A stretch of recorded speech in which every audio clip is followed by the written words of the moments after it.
옆에 계신 분들과 이렇게 함께 인사해 보겠습니다. 하나님께서 당신을 사랑하십니다. 하나님께서 우리 성도님 사랑하십니다. 지옥을 짊어지고 라는 제목으로 하나님 말씀 증거하겠습니다. 우리가 이 땅을 살아갈 때 우리는 현재를 살아가지만 종종 과거를 떠올리곤 합니다.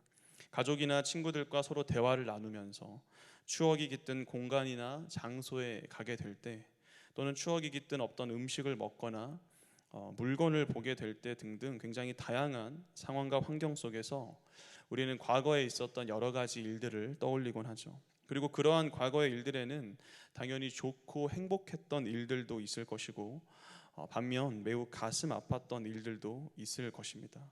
그럼 여러분은 그 여러 가지 과거를 떠올리게 될 때 행복했던 일들을 많이 떠올리고 싶나요? 아니면 가슴 아팠던 일들을 많이 떠올리고 싶나요?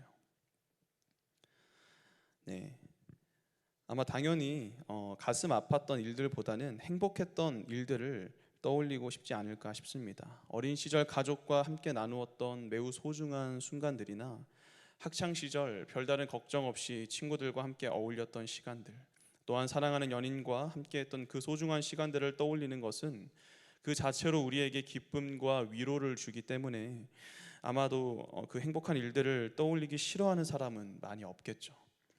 하지만 반대로 가슴 아팠던 일들을 떠올리는 걸 싫어하는 사람들은 많을 것 같습니다.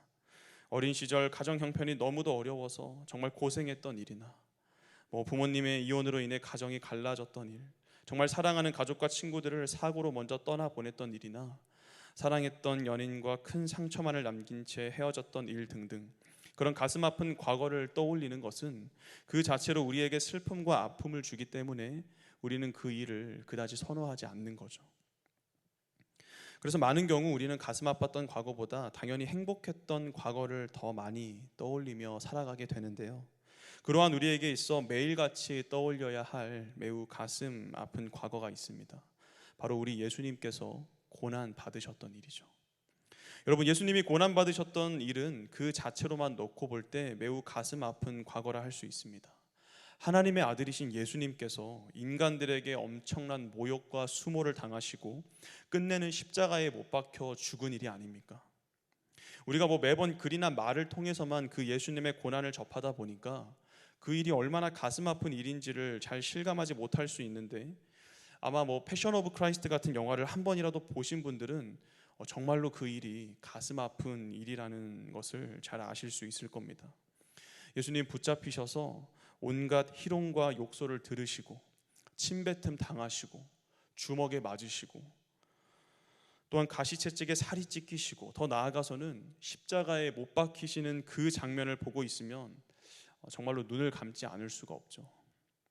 그래서 예수님이 고난받으신 일은 그 사건 자체만을 놓고 볼 때 참 가슴 아픈 일이라 할 수 있는데요, 그럼에도 불구하고 여기 있는 저와 여러분 모두는 바로 그 고난을 날마다 떠올리며 살아가야 한다는 겁니다. 그럼 그 이유가 무엇일까요? 왜 우리는 그 가슴 아픈 과거, 예수님의 고난을 날마다 떠올리며 살아가야 하는 걸까요? 오늘은 바로 이 질문에 대한 답을 함께 나누길 원하는데요, 말씀을 통해 예수님의 고난을 떠올리는 것이 우리에게 주는 참된 유익을 깨닫고 더욱 주님의 영광을 위해 살아가는 자들로 세워지시길 간절히 축복합니다. 두 가지로 함께 살펴보길 원하는데요, 첫 번째는 그리스도의 고난을 떠올리는 것이 메마른 우리의 신앙 생활을 회복시켜 준다는 겁니다. 여러분, 우리 주변을 볼 때 그 신앙 생활에 있어 굉장히 메말라 있는 분들을 종종 보게 됩니다. 분명 예수님을 믿으며 신앙 생활 하는데도 불구하고 그 삶을 볼 때 어떠한 기쁨이나 즐거움을 전혀 찾아볼 수 없는 거죠. 아마 여기 계신 우리 성도님들 대다수가 이미 예수님을 인격적으로 만나셨을 텐데, 여러분, 처음 예수님을 영접했을 때 그 마음이 어떠하셨습니까? 굉장히 감격스럽고 기쁨이 넘치고 정말로 말로 다 표현할 수 없는 그 행복이 우리의 마음 가운데 임하지 않았습니까? 물론 그 전까지 살아오면서도 순간순간 어떠한 기쁨과 즐거움의 감정을 느꼈지만 그것과는 전혀 비교할 수 없는 정말 엄청난 그러한 감격과 기쁨이 우리의 마음에 임했었죠. 그런데 그렇게 큰 감격과 기쁨이 분명 충만하게 임했음에도 불구하고 언제부턴가 그 삶을 보면 그러한 감격과 기쁨이 사라져 있는 걸 보게 되는 겁니다. 교회에 나와서 예배를 드려도 별 감흥이 없고, 집에서 혼자 말씀을 묵상하고 찬양을 불러봐도 이전과 같은 그러한 감격과 기쁨이 없는 거죠.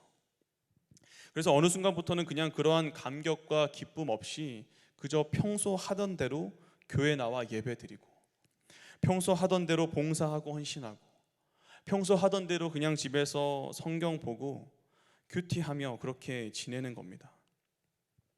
원래 같았으면 그렇게 주일날 교회 나와 예배 드릴 때 큰 감격과 기쁨이 흘러 넘치고, 집에서 혼자 말씀을 묵상하며 찬양할 때에도 역시나 동일한 마음이 임해야 되는데, 그런 거 없이 그냥 하던 대로 마치 쳇바퀴 굴러가는 듯한 메마른 신앙생활을 하게 되는 거죠. 그럼 그 이유가 뭘까요? 분명 처음에는 그러한 감격과 기쁨이 넘치는 가운데 신앙생활을 시작했었는데, 왜 어느 순간부터는 그러한 감격과 기쁨이 우리의 신앙생활 가운데 사라져 버린 걸까요? 바로 우리를 향한 하나님의 크신 사랑을 우리가 잘 느끼지 못하게 되었기 때문입니다. 그렇지 않습니까, 여러분? 처음 우리가 예수님을 믿게 되었을 때 왜 그토록 감격에 겨워했습니까? 바로 우리를 향한 그 놀라운 하나님의 사랑 때문이 아니었나요? 어떻게 나 같은 죄인을 사랑하실 수가 있나? 어떻게 이 벌레만도 못한 자를 사랑하셔서 나를 죄 가운데 구원하시고 하나님의 자녀로 삼아 주실 수가 있나라는 그 놀라운 사랑을 우리가 깊이 경험했기 때문에 그 가운데 감격과 기쁨이 흘러 넘칠 수 있었던 거죠. 그런데 어느 순간부터 그러한 주님의 사랑을 우리가 잘 느끼지 않게 되다 보니까 점차 감격과 기쁨은 떠나가고 그저 반복되는 일상과도 같은 메마른 신앙생활을 하게 되는 겁니다. 그렇기에 우리가 다시금 풍성한 신앙생활을 회복하려면 무엇보다 그 놀라운 주님의 사랑을 다시 느끼며 회복할 수 있어야 하는데요. 그렇다면 무엇이 그걸 가능케 할까요? 바로 예수님의 고난입니다. 이 땅에 오시어 모진 수모를 겪으시고 끝내는 십자가에 달려 돌아가신 예수님의 고난을 떠올릴 때 우린 다시금 주님의 크신 사랑을 깊이 경험하고 회복할 수 있습니다. 우리 오늘 본문 10절부터 12절까지의 말씀 다시 볼까요? 제가 다시 읽겠습니다. 우리에게 제단이 있는데 장막에서 섬기는 자들은 그 제단에서 먹을 권한이 없나니, 이는 죄를 위한 짐승의 피는 대제사장이 가지고 성소에 들어가고 그 육체는 영문 밖에서 불사름이라. 그러므로 예수도 자기 피로써 백성을 거룩하게 하려고 성문 밖에서 고난을 받으셨느니라. 아멘. 여기서 히브리서 저자는 예수님이 고난 당하신 사건을 대속죄일에 드렸던 속죄제와 연결시켜 말하고 있는데요. 그 이유는 속죄제가 예수님의 고난을 가장 잘 예표한 제사였고, 동시에 택하신 백성들을 향한 하나님의 크신 사랑을 잘 보여주는 제사였기 때문입니다. 방금 읽은 본문 11절을 보면 이 속죄제의 특징 한 가지가 잘 기록되고 있는데, 바로 피를 제외한 나머지 모든 것들은 성문 밖에서 불사른다는 것이었죠. 여러분, 구약 성경 레위기에 기록된 다른 여러 제사들을 보게 되면 보통은 제사를 드리고 남은 고기를 제사장들이 취할 수 있었습니다. 하지만 유일하게 그 고기를 취할 수 없던 경우가 있었는데, 그게 바로 대속죄일에 드리는 속죄제였죠. 이 속죄제를 드릴 때에는 성소에 가지고 들어갈 피만 남긴 채 남은 모든 가죽과 고기와 똥은 반드시 성문 밖으로 가져가 불살라야 했습니다. 그럼 그렇게 하셨던 이유가 무엇이었을까요? 왜 하나님은 유일하게 대속죄일에 드렸던 그 속죄제만 따로 구별하셔서 그렇게 피를 제외한 남은 모든 것들을 태우라고 명하신 걸까요? 바로 그 속죄제가 예수 그리스도의 고난을 예표한 제사였기 때문입니다.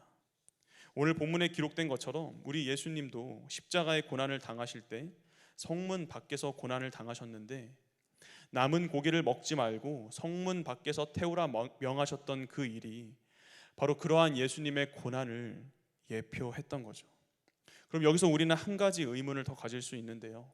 왜 하필 성문 밖이냐는 겁니다. 피를 제외한 나머지 것들을 태우는 것도 예수님께서 십자가의 고난을 당하시는 것도 굳이 성문 밖이 아니라 그냥 성문 안에 있는 다른 장소였어도 됐을 것 같은데 왜 굳이 모두 다 성문 밖에서 그 일이 행해졌냐는 거죠. 그 이유는 성문 밖이라는 이 장소가 바로 저주받은 자들이 임했던 공간이었기 때문입니다. 구약의 레위기를 읽으신 분들이라면 10장에 나오는 나답과 아비후 사건을 잘 아실 겁니다. 아론의 아들이자 제사장이었던 나답과 아비후가 제단에 다른 불을 들이다가 그 자리에서 즉사한 사건이죠. 그런데 그 사건을 자세히 읽어보면 그들이 그렇게 죽은 이후 그 시체를 어떻게 처리했는지까지가 매우 자세하게 기록되고 있는데요. 시체를 어디로 옮겼다고 성경은 기록하나요? 레위기 10장 4절을 보면 중간에 너희 형제들을 성소 앞에서 진영 밖으로 메고 나가라 라고 성경은 기록하고 있습니다. 이때 여기서 말하는 진영 밖이 바로 성문 밖을 의미하죠.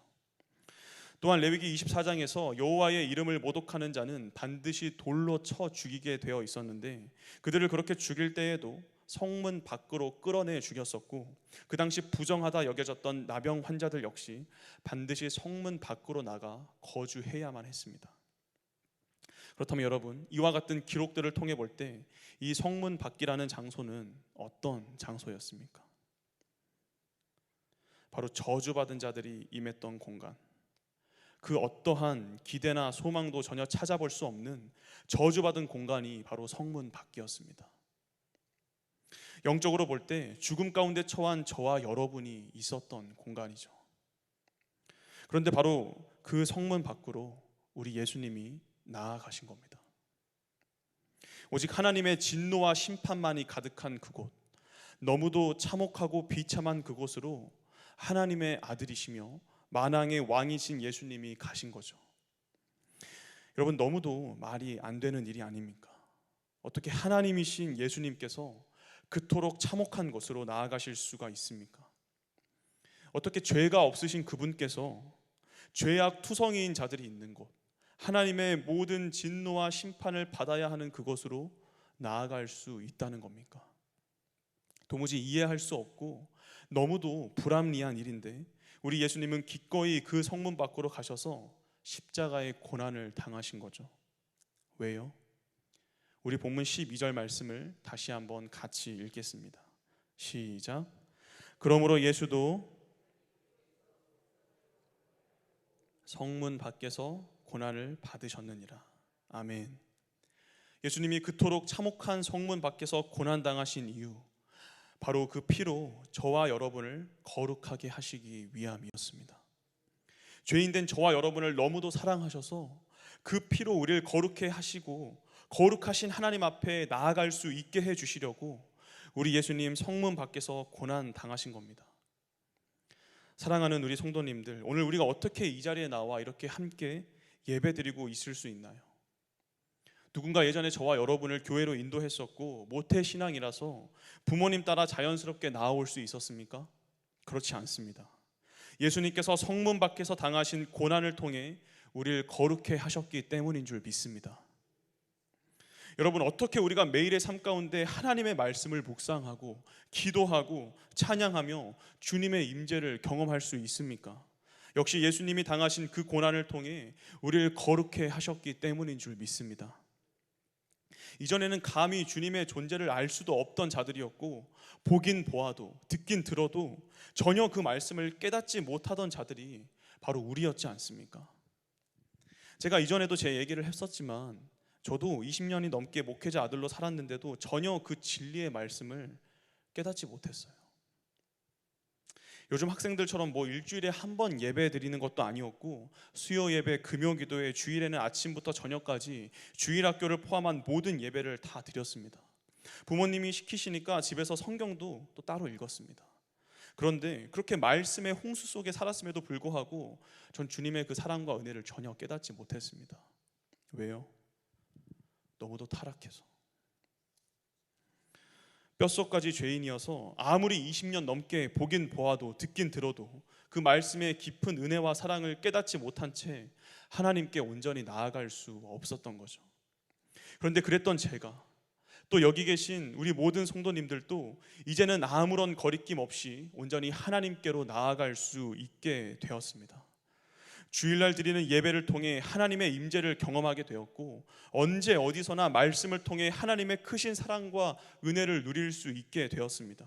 그런데 그 모든 게 가능해진 이유, 다른 게 아니라 바로 예수님께서 우리를 거룩해 하시려고 성문 밖에서 고난 당하셨기 때문이라는 겁니다. 하나님의 그 크고 놀라운 사랑이 담긴 예수 그리스도의 고난이 있었기 때문에 오늘 우리가 이렇게 드리는 예배를 통해서, 또 매일의 삶 가운데 드리는 말씀과 기도를 통해서 하나님의 임재하심을 누릴 수 있게 된 거죠. 그런데 오늘날 많은 사람들이 그러한 은혜를 누리면서도 어떻게 해서 그 은혜를 누리게 되었는지를 잘 생각하지 않습니다. 매 주일이면 교회에 나와 예배를 드리고 하루하루 하나님의 말씀을 묵상하며 기도하며 찬양하는 가운데 무엇으로 이러한 예배와 신앙생활이 가능해졌는지를 전혀 생각하지 않게 되다 보니까 그 자체로 너무도 가벼운 예배, 가벼운 신앙생활이 되어버리는 거죠. 그래서 분명 매주 예배를 빠지지 않고 드리는데도 그 가운데 감격과 기쁨이 점점 사그라드는 겁니다. 우리가 오늘 드리고 있는 이 예배가 어떤 대가를 치르고 주어진 예배인지를 생각하지 않다 보니까 별다른 감흥 없이, 어떠한 감사나 기쁨 없이 그냥 드리는 거죠. 내가 예배 드린다고 해서 주변에 방해하는 사람도 없고, 이렇게 너무나 좋은 환경과 상황 속에서 예배를 드리다 보니까 어느 순간부터는 이 일이 당연한 일이 되어버리고 너무도 쉬운 일이 되어버리는 겁니다. 일상에서의 경건 생활도 마찬가지 아닙니까? 언제 어디서나 말씀과 기도와 찬양을 통해 하나님의 임재를 경험하는 그 일이 너무도 당연시되고 쉬운 일로 치부되다 보니까 역시나 그 가운데 깊은 감격이나 기쁨은 사라진 지 오래고, 오히려 그 일을 귀찮게 여기게 되는 거죠. 하지만 여러분, 우리가 이렇게 예배하도록 하시기 위해, 또한 언제 어디서나 하나님께 나아갈 수 있도록 해주시기 위해 우리 예수님이 어떤 대가를 치르셨는지, 어떠한 고난을 받으셔야만 했는지를 우리가 생각한다면 우린 결코 그렇게 쉽게 예배드릴 수 없을 겁니다. 결코 아무런 감격이나 기쁨을 찾아볼 수 없는 메마른 신앙생활을 더 이상은 지속할 수 없게 될 겁니다. 왜냐하면 예수님의 그 고난을 떠올릴 때 우린 그 가운데 녹아있는 엄청난 하나님의 사랑을 다시금 기억하게 될 것이고, 그 사랑이 메마른 우리의 심령을 다시 적시게 될 것이기 때문입니다. 그러므로 사랑하는 우리 성도님들, 혹시라도 나의 신앙생활을 돌아볼 때 감격과 기쁨이 사라진 지 오래시라면 성문 밖에서 당하신 예수 그리스도의 고난을 떠올리실 수 있길 바랍니다. 그 고난을 떠올리는 가운데 예수님이 나를 거룩하게 해주시려고, 나로 하여금 하나님께 나아갈 수 있게 해주시려고 그렇게나 날 사랑하시어 그 엄청난 대가를 치르셨구나 라는 사실을 반드시 기억하실 수 있기를 바랍니다. 그때 메말랐던 우리의 심령은 다시금 성령의 단비로 적셔지게 될 것이고, 주님의 사랑으로 인한 감격과 기쁨이 다시금 충만하게 흘러넘치게 될 줄 믿습니다. 그리스도의 고난을 떠올리는 것이 우리에게 주는 유익, 그 두 번째는 우리로 하여금 예수 그리스도의 참된 제자로 살아갈 수 있게 한다는 겁니다. 예수님께서 우리를 위해 고난당하시고 친히 희생제물이 되어주심은 단순히 우리가 하나님께 나아갈 수 있는 어떤 편의를 제공하기 위함이 아니었습니다. 그것은 곧 우리로 하여금 하나님께로 나아갈 수 있는 자격을 갖추게 하신 건데요, 자격을 갖추었다는 건 곧 내가 어떠한 신분이나 지위에 속한 자로 마땅히 해야 할 일이 있다는 것을 의미합니다. 다시 말해 분명한 책임과 의무를 지게 되었다는 거죠. 그렇다면 우리가 져야 할 그 책임과 의무는 무엇입니까? 우리 본문 13절 말씀을 같이 읽겠습니다. 시작. 그런즉 우리도 그의 치욕을 짊어지고 영문 밖으로 그에게 나아가자. 아멘.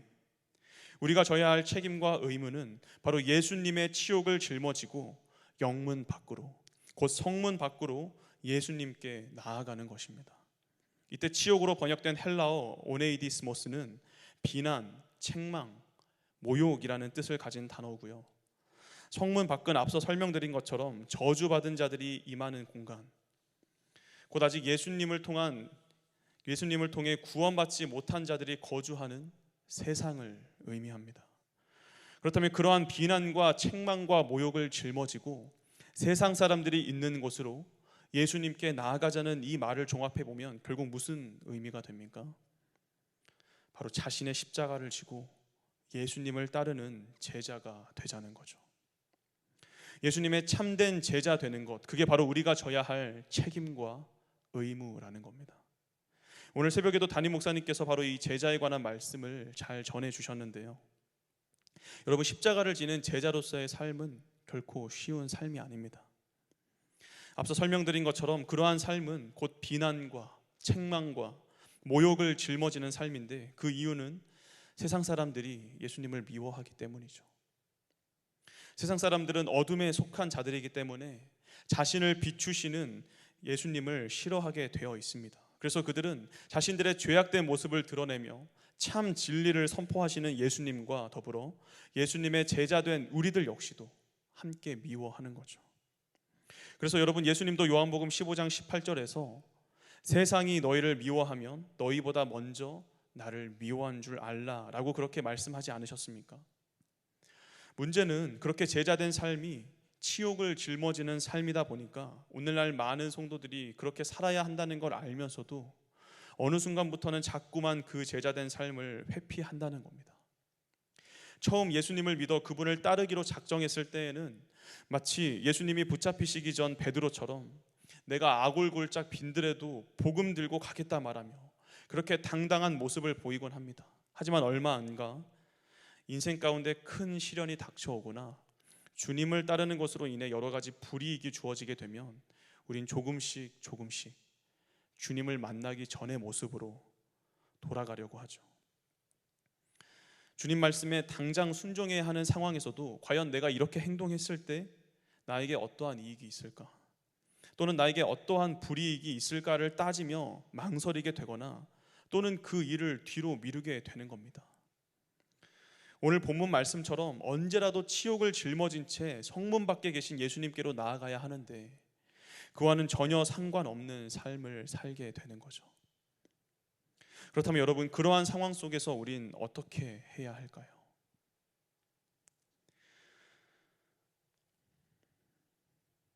예수님을 믿고 따르는 제자라 스스로 고백은 하면서도 여전히 주님 말씀에 순종하지 못한 채 계속 머뭇거리거나 주님의 명령을 뒤로 미루는 내 모습을 발견하게 될 때 우리는 어떻게 행동해야 합니까? 다른 일보다도 가장 먼저 예수 그리스도의 고난을 떠올려야 할 줄 믿습니다. 내가 치욕을 짊어지기 전 예수님께서 나를 위해 먼저 성문 밖으로 나아가셨고 그곳에서 고난 당하셨다는 사실을 가장 먼저 기억할 수 있어야 합니다. 여러분, 예수님께서 아직 죄인 되었던 나를 살리시고자 그 참혹한 곳으로 오시어 고난 당하셨는데 어떻게 나는 그 사실을 알면서도 치욕을 회피하려 할 수 있겠습니까? 예수님은 나를 죄 가운데 건지시고자 십자가에 달려 죽기까지 고통 당하셨는데 어떻게 나는 그 작은 불이익 앞에 머뭇거리며 앉아 있을 수 있겠습니까? 그 고난을 떠올릴 때 우린 다시금 주님의 사랑에 힘입게 되고 치욕을 짊어진 채 성문 밖으로 나아갈 담력을 얻게 되는 거죠. 오순절날 성령 강림을 통하여서 담대히 세상에 나아가 예수 그리스도의 복음을 전했던 사도들처럼 우리도 그와 같은 담대함을 얻게 되는 겁니다. 그러므로 사랑하는 성도님들, 나의 삶을 돌아볼 때 혹시나 제자된 모습과는 동떨어져 있는 내 자신을 발견하신다면 예수님의 고난을 떠올리실 수 있길 바랍니다. 나를 거룩해 하시고자 죽기까지 고난당하신 그 놀라운 사랑을 기억하시면서 나 역시도 치욕을 짊어지고 성문 밖으로 나아가고자 결단하시는 저와 여러분 되시길 바랍니다. 여러분, 우리가 세상에 나아가 치욕을 당한다 한들 어찌 그 치욕이 주님의 고난에 비할 수 있겠습니까? 아무리 우리가 세상 사람들로부터 책망을 받고 비난받고 모욕을 당해도 주님의 그 십자가 고난에 비하면 그러한 치욕들은 정말 아무것도 아닌 겁니다. 뿐만 아니라 우리가 주님 말씀에 순종하는 것으로 인하여 그러한 치욕을 당하게 되면 오히려 그 치욕 당하는 것으로 인하여 주님은 더욱 우리의 삶을 축복해 주실 줄 믿습니다. 우리 골로새서 2장 24절 말씀 같이 읽어볼까요? 시작. 나는 이제 너희를 위하여 받는 괴로움을 기뻐하고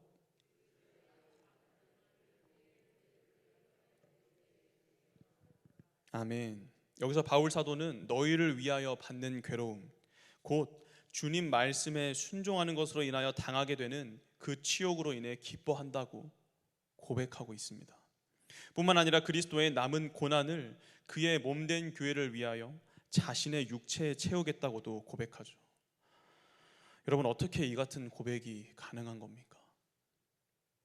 좋은 일도 아니고 괴로움과 고난받는 일을 어떻게 스스로 나서서 먼저 짊어지려 할 수 있는 겁니까? 그렇게 자신이 괴로움 당하고 고난받을 때 그 일을 통해 주님이 역사하신다는 사실을 바울 사도는 알았기 때문입니다. 주님으로 인해 치욕당하는 것을 결코 두려워하지 않고 오히려 감사하며 순종함으로 나아갈 때 하나님이 자신을 통해 이루시는 놀라운 구원 역사를 그는 이미 경험했기에 그 같은 고백을 할 수 있었던 거죠. 그러므로 사랑하는 성도님들, 그리스도를 위해 치욕당하는 것을 결코 두려워하지 마시고 오히려 기쁨으로 여기며 순종하실 수 있길 바랍니다. 나를 위해 먼저 십자가를 짊어지신 예수 그리스도를 기억하면서 나 역시 그 치욕을 짊어지고 나아갈 때 하나님께서 반드시 저와 여러분을 사용해 주실 줄 믿습니다. 연약한 우리를 통해 역사하시어 이 땅에 하나님의 나라를 온전히 세워 가실 것입니다. 말씀을 정리하겠습니다.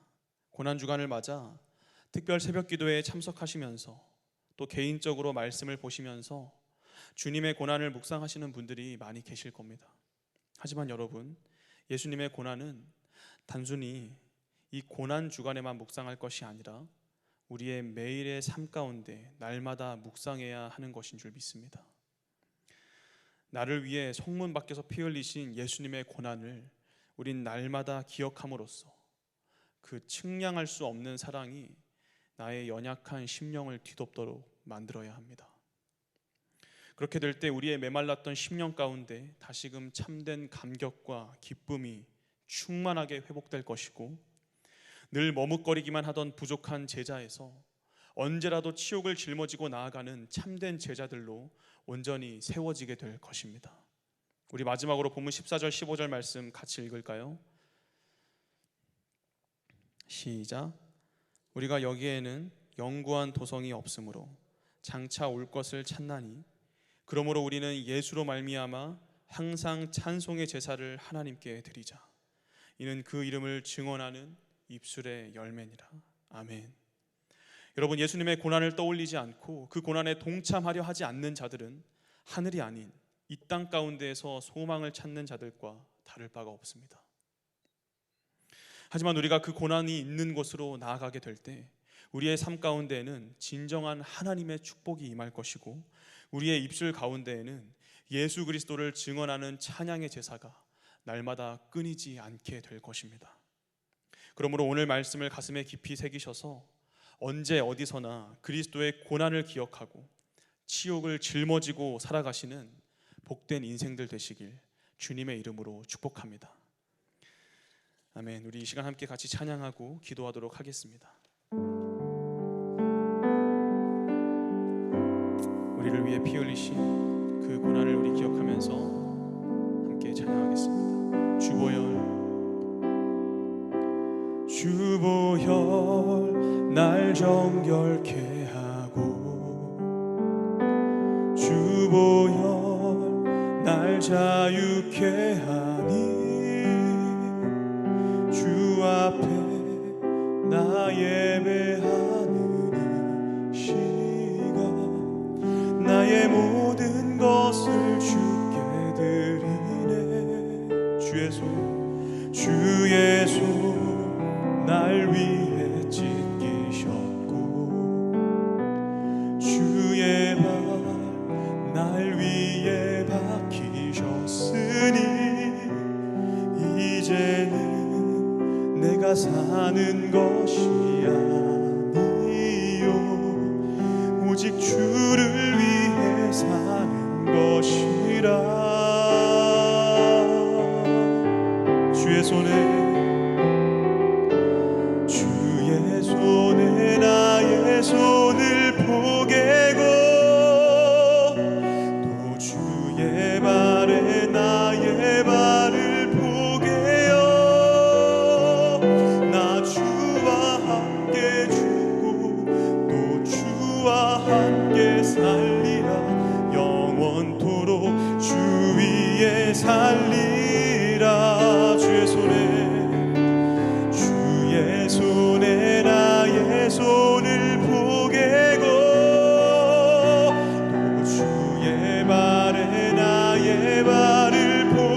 고백할 때 오늘 말씀 기억하며 고백합니다. 주보혈 날 정결케 하고 주보혈 날 자유케 하니 주 앞에 나 예배하는 이 시간 나의 모든 것을 주께 드리네. 주님의 손 주의 손 날 위해 찢기셨고